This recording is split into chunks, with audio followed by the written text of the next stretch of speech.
Estamos en contacto con el ministro de Economía y candidato a diputado nacional por la ciudad de Buenos Aires por el Frente para la Victoria, Axel Kicillof.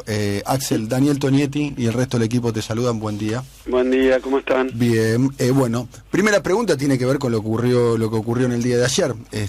El encuentro que tuviste en la Cámara de Diputados anunciando el presupuesto para el 2016. ¿Qué puedes decir al respecto? Con respecto al nivel de crecimiento, a la tasa de inflación, al tipo de cambio. Sí, mira, lo primero que tengo que decir es que tuvo un grado importante, me parece a mí, de emotividad la reunión, porque fue una presentación de un presupuesto que es el 12º presupuesto que se presenta en el ciclo del kirchnerismo, cuando además tenemos por delante una elección que también está ganando el Frente para la Victoria, por lo menos hasta ahora, con lo cual sería un presupuesto de la misma fuerza política que si los números siguen de esta manera probablemente continúe, y el presupuesto lo que viene a hacer es darle nuevamente, primero, el cumplimiento de la ley, porque hubo épocas en la Argentina donde no se presentaba la ley de presupuesto en tiempo y forma, no se presentaba el presupuesto para el año siguiente, no se votaba. Me acuerdo cuando la oposición tuvo mayoría en el Congreso que se negaba a votar un presupuesto, pero bueno, durante 12 años consecutivos hemos presentado el presupuesto del año siguiente, que es un plan de gobierno, entonces tiene toda esa dimensión y toda la limitación de presentar un plan de gobierno en el marco de un año electoral, donde el 10 de diciembre va a haber un nuevo gobierno. Entonces, en ese sentido, me parece que yo la encuentro muy satisfactoria, porque yo presentaba los números para este año. Argentina va a tener un crecimiento del orden aproximadamente del 2,5% del Producto Bruto Interno. Eso marca las estadísticas oficiales, pero también buena parte de las privadas. Es decir, Argentina está creciendo durante este año, a pesar de todos los pronósticos, a pesar de todo lo que se ha dicho, a pesar de todo lo que han agitado con motivo electoral o con motivo desestabilizador. La verdad que el otro punto que hay que poner en el presupuesto, porque así lo marca la ley, es la perspectiva de inflación para el año que viene, y entonces también un número para este año. También eso fue objeto de alguna discusión, hoy lo veía en los diarios, pero sinceramente lo que se puede exhibir, y de nuevo coincidimos con incluso la más recalcitrante de las consultoras opositoras, de los editorialistas de la oposición, de los diarios de la oposición y de los economistas y candidatos de la oposición, es que ha habido una desaceleración de la variación de los precios, de la inflación, fuertísima desde el año pasado hasta Te digo, nosotros con el IPC-NU, el oficial, empezó estando a 3,7 mensual en enero de 2014, y este último mes hemos presentado 1,2, es decir, pasamos anualizado del 44% de inflación a aproximadamente el 15%, pero la oposición, por decirte, ese famoso IPC Congreso, que yo también hubo un pequeño cruce con los diputados, pues yo estaba en el Congreso y pregunté si esa era una estadística del Congreso, y resulta que no, que de 5 diputados que se afanaron el nombre Congreso. Es como que yo diga que voy a la ONU y digo, bueno, lo que yo digo a partir de ahora lo dice la ONU, porque yo estuve sentado en la ONU. Pero para el IPC trucho, ese que presentan, 5 diputados me dijeron que eran, que pasó de 4,6 mensual, o sea, del 57% de inflación, y te voy a decir el índice peor que presenta hoy la oposición, sin ningún rigor analítico ni ninguna explicación metodológica. Le da 23% la inflación de este año a Patricia Bullrich y sus secuaces. O sea que la verdad es que para el Congreso desaceleró prácticamente 40 puntos la inflación del año pasado a para la oposición. Y el año que viene, bueno, va a seguir desacelerando. Ellos seguirán inventando cualquier número, pero lo que nosotros planteamos es que va a seguir la desaceleración de los precios desde el enero de 2014. Por eso, la inflación más alta que hoy mide alguien en la Argentina de un 23% anual. Bien. Lo cual, obviamente, la nuestra da un 15%, pero Lo que marca en todos los casos es que pasamos en nuestro caso de 40 a 15 y en el de ellos de 60 casi a 20. O sea que es muy fuerte como se han reducido las variaciones de los precios, lo acepta absolutamente todo el mundo. Y para hablar, y termino con esto, el año que viene nosotros estimamos un crecimiento del 3% anual. Y digo, este 3% anual es un crecimiento mayor que el de este año. De nuevo te digo, hoy todas las estadísticas dan crecimiento. La Presidenta de la Nación en diciembre, cuando entregue el bastón de mando, va a devolver una economía en crecimiento, con desaceleración de los precios, con un desempleo del 6,6%, es decir, con una tasa de desempleo récord en la historia. Es decir, que la verdad es que desde el punto de vista económico nosotros tenemos un buen desempeño, pero puedo decir más, cuando uno lo compara con cómo está buena parte del planeta, o de la región, o el caso de economías vecinas, del Mercosur, el caso de Brasil, Chile, Uruguay, todas están al revés, acelerando los precios, generando más desempleo y con recesión. Entonces me parece que este mérito no nos lo puede quitar absolutamente nadie, y es más, es aceptado por todo el mundo. Entonces han surgido algunas, con respecto al presupuesto, y bueno, buscarle el pelo al huevo, buscarle alguna cuestión lateral o para hacer algún rédito electoral. Pero la verdad que todas las medidas que hemos tomado, porque como dice la Presidenta, esto no es magia, no es que Argentina crece cuando la región no, o cuando el mundo no, porque digamos el azar nos ha acompañado, sino porque se han tomado montones de medidas que son el procrear, el progresar, el ahora 12, la subbeneficios, es decir, bueno, puedo ir a nivel petrolero, a nivel de energía en general, de venta de electrodomésticos, de consumo interno, de crédito, de protección de las economías regionales. En todos los casos hemos tomado montones de medidas para evitar que la crisis internacional nos afecte, y tenemos para celebrar, no el gobierno, digamos, sino la Argentina, que no tenemos que estar hoy lamentando tasas de desempleo más altas o niveles de precios que estén creciendo más fuerte, ni siquiera devaluaciones como la que ocurrió en Brasil, en Rusia, en China. Es decir, que la economía está estable, mejorando cada vez más, y ya con niveles de crecimiento muy aceptables. Axel, a propósito, la jueza María José Sarmiento intimó al Gobierno Nacional, al Poder Ejecutivo, que informe cuál es el índice de pobreza, a instancias de la diputada nacional Victoria Donda. No, ese es un verso de esa diputada, Es un verso de Victoria Donda. Y sí, o de la prensa, no sé, pobre Victoria Donda, que está en campaña y tendrá la necesidad de aparecer a un diario, pero no, es mentira, la jueza no hizo eso. ¿Vos no recibiste ningún tipo de intimación como ministro de Economía? No, ninguna intimación, pero te explico cómo es un tema judicial, pero es un verso basado en esos trascendidos judiciales, alguna tal vez sintonía entre el diario de la Nación y la justicia. No sé, pero la verdad que es mentira, nada de eso es así. ¿Vos no recibiste ninguna intimación de que tenés 5 días para contestar cuál es el índice de pobreza? No, mentira, pero te explico qué pasó y cómo es. A ver. Como tantas causas que se presentan por el tema de la pobreza, porque Argentina debe tener 25 índices de pobreza, pero hay uno que está relacionado con el índice de precios. Tienen montones de formas de medir la pobreza, la desigualdad. Nosotros publicamos el Gini todo el tiempo, publicamos NBI, publicamos pobreza estructural, pero hay una estadística que depende del índice de precios, que es la pobreza por ingreso.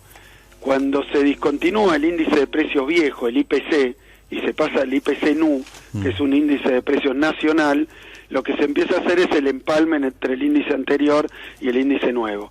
Como esta forma de medir la pobreza es una forma que es muy imperfecta, pero que se está abandonando en el mundo, porque se está pasando a medida de pobreza, no solo porque fíjate, para ver la calidad de ingreso de los hogares o la situación socioeconómica de un hogar, hay muchas cosas para medir. Esta que mide nada más, compara el nivel de ingreso con el índice de precios.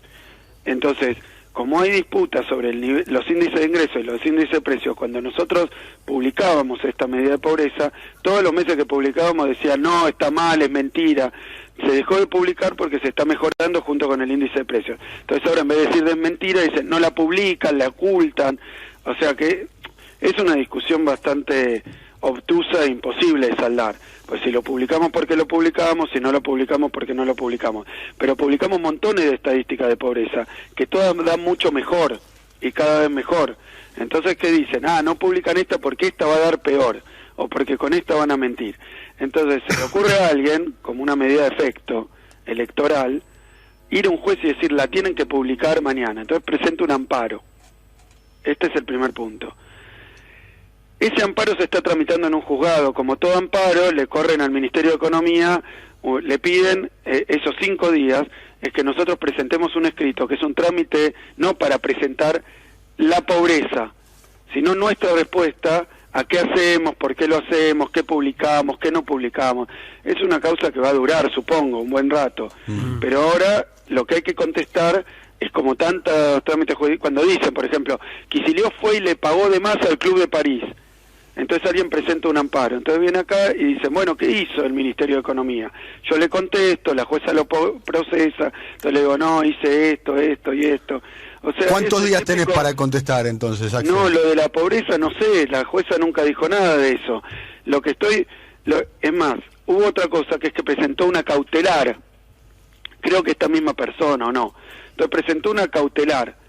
Bueno, apúrese, conteste. Y la jueza no le dio lugar a la cautelar. O sea que perdieron el juicio. No lo ganaron. Bueno, esta medida.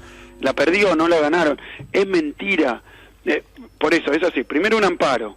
Dice, ampáreme, jueza, que presenten ese índice que yo quiero. De la misma manera, podría decir, ampáreme, jueza, yo quiero que Kicillof, no sé, se suba a un escenario y grite en francés cuánto es el índice de precios. Justo en francés. Castelar. Pueden pedir cualquier cosa, que pidan cualquier cosa. Pero, ¿tu parles français, Axel? Oui, un petit peu. Mais très bien, mais c'est très bien, un petit peu non. No, déjalo ahí, bueno, pero ponele que presentan un amparo para que yo hable en francés. Entonces, ¿cuál es el trámite normal? Le dan 5 días, corren un escrito para darme 5 días, para que yo haga un descargo de qué hago, si hablo francés, si estudié en la Alianza, en el Nacional Buenos Aires, dónde estudié francés. Bueno, pero todo eso es un trámite judicial. Y en el medio de eso, presentan una cautelar, que eso es lo que tendría urgencia, para resolver la cuestión de fondo, que si yo tengo que presentar o no esa... que además no soy yo, es el INDEC, pero no importa, está todo mal, pero no importa, dejémoslo ahí. Entonces, cuando presentan el amparo, la jueza le dice, son 2 letras, para el que le presentó le repito las 2 letras, no va el amparo. O sea, perdieron. Pero, como querían igual tirar una cañita voladora, un rompeportones y un petardo, le mintieron a un diario que ganaron, pero perdieron. O sea, lo que ahora sigue es el trámite normal de la cautelar, del amparo, para que el ministerio responda qué hace, qué no hace. O sea que si quiere salir en los diarios se ponga, no sé, pluma, no sé, se vista de algo, grite, no, porque además dice que después la están persiguiendo, nada, que hable en francés ella, no sé, pero esto no al lugar. No al lugar. Eso no es por Victoria Donda, digamos, que si quiere salir en los diarios se ponga... Y que no sé, por algún diputado, algún candidato que quiera colgarse de algo para conseguir 5 minutos de fama. Se cuelgan de tus estadísticas, diría como Moria Kazan, ¿no? No, ni siquiera de la justicia. Bien. Se cuelgan de la justicia, no de mí. Hay una cuestión, justicia, a ver si la justicia le da una ayudita. Hay una cuestión de fondo de todo esto también, que preocupa a muchos sectores, incluso a sectores que acompañan electoralmente al kirchnerismo.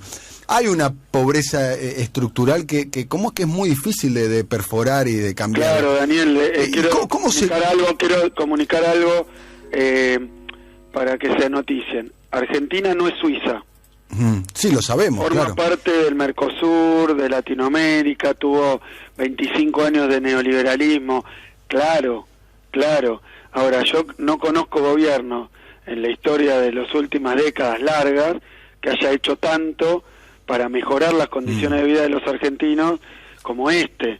¿Por qué? Porque si vos mirás las estadísticas más complicadas de pobreza, no por ingreso, las más complicadas, y no tan polémicas porque dependen del índice de precio, no coyunturales, estructurales. Mirá, el Gini, que es una medida de pobreza, porque mide la desigualdad, bajó un 20%. Bajó un 20%. La pobreza estructural en la Argentina, la que mide las necesidades básicas insatisfechas, la más difícil, la sacamos de esa situación aproximadamente a 1.600.000 personas.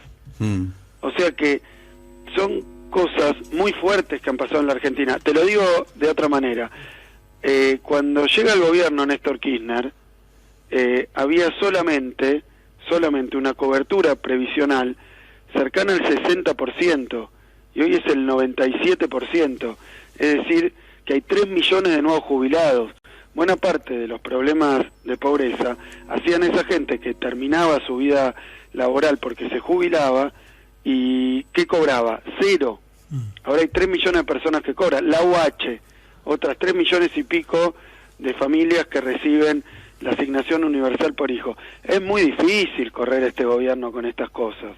Ahora, si quieren decir si Argentina es Suiza, o si Argentina, si subsisten los fenómenos de pobreza estructural, es obvio, hay mucho para hacer, pero son dos discusiones en dos sintonías, que nos vengan los que bajaron 13% el salario y las jubilaciones, que nos vengan a decir a nosotros que la subimos 1.000 y pico %, arriba de cualquier índice de inflación, arriba de cualquier valor del dólar, arriba de todo, subimos las jubilaciones. Y jubilamos además a 3 millones más de personas. Subimos el salario mínimo vital y móvil, hicimos paritarias, todo lo que hemos hecho. Obviamente que falta por hacer, por eso nos presentamos a elecciones, para seguir trabajando, no como ellos, que son los que generaron más pobreza que nunca, endeudaron al país, bajaron los sueldos públicos y las jubilaciones, privatizaron el sistema de jubilación. Hermano, es muy difícil. Entonces ahora dicen, no publica, pero esto, a mí lo que me preocupa es seguir trabajando. Por eso hicimos la movilidad jubilatoria, por eso hicimos la movilidad de la UH, para que si vienen ellos, no la puedan sacar, porque ya la sacaron, ya la privatizaron y ya redujeron todo lo que fue la medida de inclusión social que tenían los gobiernos anteriores. Bien, la última pregunta por mi parte. ¿El presupuesto 2016 conserva el mismo nivel de subsidios? Sí, eso también fue gracioso. Mira, de nuevo, efectismo electoral. La Tapa de la Nación publica un informe, esto tiene 2 actos, como esos chistes, primer acto, segundo acto. Bueno, este chiste tiene 2 actos. Primer acto, a la mañana La Nación publica un informe de una consultora muy cercana al PRO, que es CIPEC, cuyos principales líderes, creadores y fundadores hoy son todos del PRO, y fundaron otra fundación que es Pensar, creo, pero publicaron un informe a la mañana diciendo si se retiran los subsidios, va a subir la pobreza, va a subir la inflación y va a caer la actividad. Publicaron un informe de CIPEC. Fíjate que durante 12 años se pasaron denostando, criticando, y quejándose de la política de subsidios a la energía, al transporte, al agua, que tiene, a los servicios públicos que tiene el gobierno nacional. Y no desayunamos en el diario La Nación con que ahora dicen que si se sacan los subsidios va a haber más pobreza, más inflación y más desempleo. O sea, nos dieron la razón en todo, fue una capitulación en toda la línea, humillante. Después de 12 años aceptan que nuestra política de subsidios genera más actividad, menos inflación y menos pobreza. Pero ¿qué pasa? ¿Cómo sigue la operación? Durante esa misma mañana los diarios, en lugar de decir, reconocemos al gobierno, fue rascarse el oído izquierdo con el brazo derecho, porque en lugar de decir, nos equivocamos, tenía razón el gobierno, hay que tener subsidios, dijeron, si los sacan va a ser un desastre. Y después, segundo acto, dicen, en el presupuesto el gobierno va a sacar los subsidios. O sea que nos acusaban a nosotros de querer hacer o de querer obligar al gobierno siguiente a sacar los subsidios y entonces a generar más pobreza. Fíjate qué perverso y qué rebuscado. Axel, Nos reconocen que tenemos razón, pero después dicen que nosotros mismos vamos a cambiar la política. Entonces, ayer lo expliqué bien, lo vuelvo a explicar hoy. No se sacan los subsidios, sino que los subsidios vienen a pagar los costos de la energía.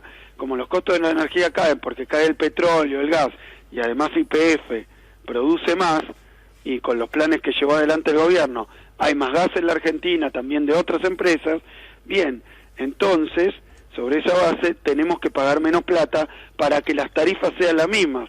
Entonces, sostenemos las tarifas con menos plata. Bien. Doble festejo. No sacamos los subsidios están bien y salen más baratos. En lugar de eso, armaron 2 escándalos.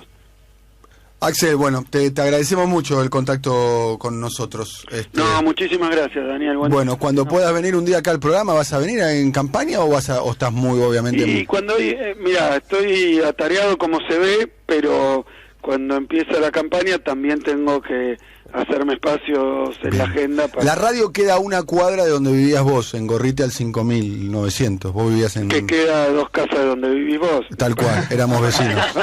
Tal cual. ¿Te recuerdan en el barrio, en serio? Sí. ¿Te recuerdan? Mal. Muy bien te recuerdan los tenía vecinos. Muchos amigos. Vos vivías en un PH. En un PH, sí. Yo me mudé ahí cuando el barrio no era todavía Palermo Hollywood, cuando era el barrio de... Claro, de los talleres mecánicos.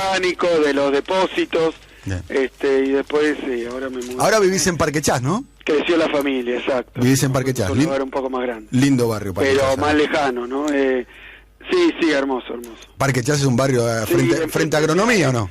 Estoy en un lugar que parece ser el Triángulo de las Bermudas, porque yo estoy en el punto justo que divide Parque Chas, Villa Pueyrredón y claro. Y Villa Pueyrredón. Exacto, entonces estoy ahí. Soy de 3 barrios. En la triple frontera. Bueno. En la triple frontera. Bueno, un abrazo grande. Bueno, hasta luego. Bueno, Axel Kicillof, ministro de Economía, ex vecino. Qué lindo. ¿Vivía acá, cerquita donde estamos? A 1 cuadra. Dios. A 100 metros. Bueno. En un PH que llegamos tarde. Un día, si querés, te lo señalo el PH donde vivía. ¿Vivía ahí? ¿En serio? Hay que poner una plaquita. Sí, y es más, hay un kiosco. ¿Viste en la otra cuadra que hay un kiosco? Sí, lo recuerdo. En la mitad de cuadra, de esta mano. Sí. ¿Viste que hay un kiosco cuando vas caminando para el lado de Canal 9? Exacto. Bueno, ahí, en ese kiosco, bueno, lo recuerdan mucho a Axel Kicillof como vecino. Bueno, le pido disculpas, yo personalmente, pero en realidad saben que Axel Kicillof es de hablar bastante. Mucho. Igual bien, hoy tiró chistes, estuvo bien. Creo que es la última, esta es la vez que habló menos, me parece, Sí. por lo menos de los contactos que tuvo aquí con nuestro programa. Le pido yo disculpas personalmente a todos los compañeros de trabajos de el servicio informativo, el servicio informativo, el servicio informativo, el servicio informativo, el servicio informativo, el servicio